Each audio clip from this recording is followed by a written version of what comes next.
All right, welcome to day one of our Sonia Delaunay Christmas tree project, or it doesn't even have to be a Christmas tree, it's just a tree. And what we are going to be doing today is we are going to be laying out our circles. So you just watched a super brief video on the artist and how she loved her geometric circles, or geometric shapes, primarily circles.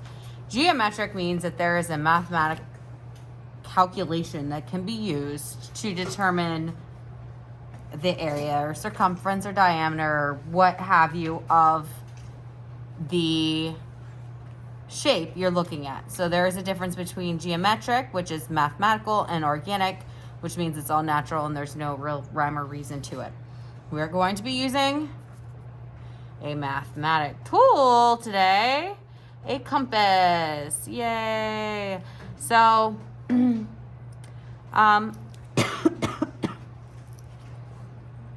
compasses take a little bit of practice, and that's why we're going to be using them today to master. And you are going to also have a template.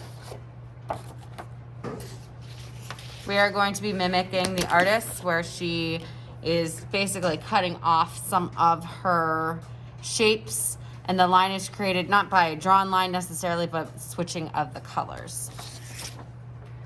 So without further ado,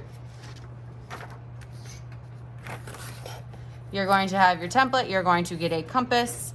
You're going to need a pencil briefly. I mean, technically you could probably get away with just using the compass pencil, but your name and class code is going to go on the back. So it's either 5A, B, C, or D. Flip this over and you can set this aside because we're going to be using the pencil on a compass. So there are this is the compass point. There is a pencil. Then if you look really close, there are degrees. You could measure.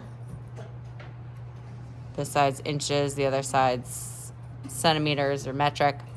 We're not going to worry about that too much today because we're just going to practice drawing circles. Before I get going on this side, I'm going to quickly show you a couple things that I've learned.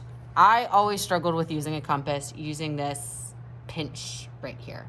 So theoretically, you put the compass point in the paper. You're supposed to pinch up here and just ever so easily twist this around. It's not easy. This is insane to me. So the way that I draw a circle with a compass is, yes, I poke that in, and then I push this down. I hold this here. Like, can you guys see where I'm holding it? Right there. Here or like here. And I turn my paper. I think it's just easier. This is anchored better when I'm holding it like so. And I think it's easier to turn the paper than to try to turn the compass. I'm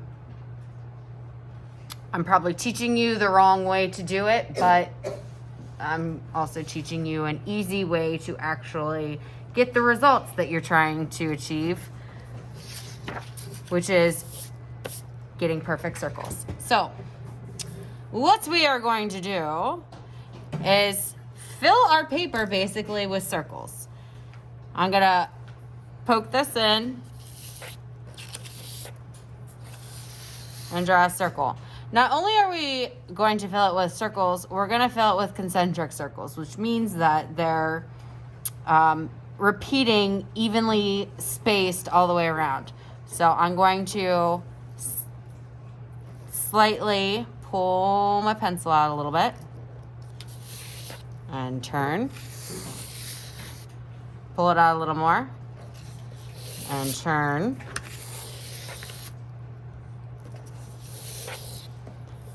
If it runs off the paper, good, it's gonna need to. All right, so I have a decent circle there. It's probably a little hard for you guys to see on the screen.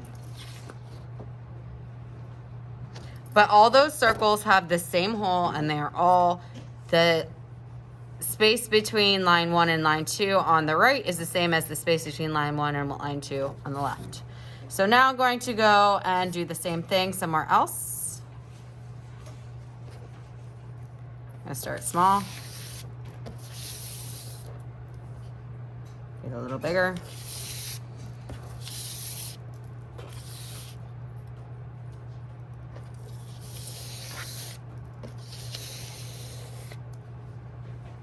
Now with this one, it's going to run off the paper, cool, but it is also going to run into another circle. So you now have a choice. You can let this original circle be in front of your second one, or you can just draw the line and decide later. I'm going to do another one bigger, and I'm going to let that one go behind. And I'm just going to pick up my compass. Right.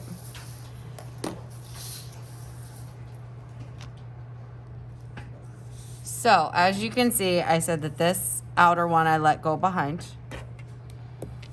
This one, I think I'm going to have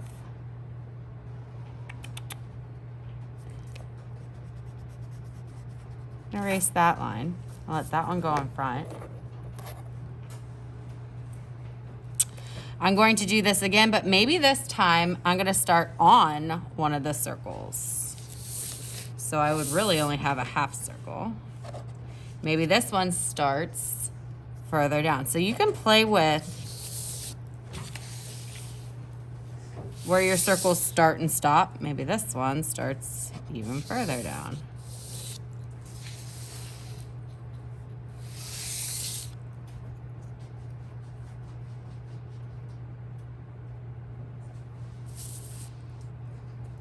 You are going to fill this all the way up. I need my circles to go off the paper. You are going to need at least 5 concentric circle rings. So right now I'm working on number 4 of 5. And each ring needs to have at least 3, preferably more. Because once you get used to doing this, it's just kind of easy peasy.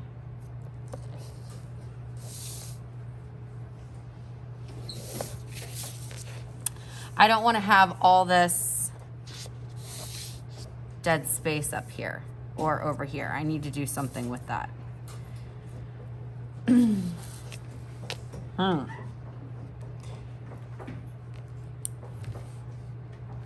I have this. How many times did I say they have to go around the same circle? 3 concentric circles, right? And how many sets of these circles do I need to have?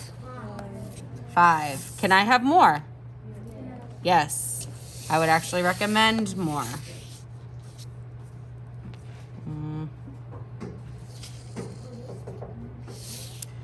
Will this take all period?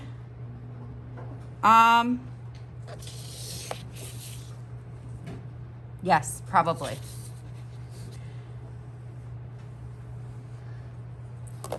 I'm going to zoom out.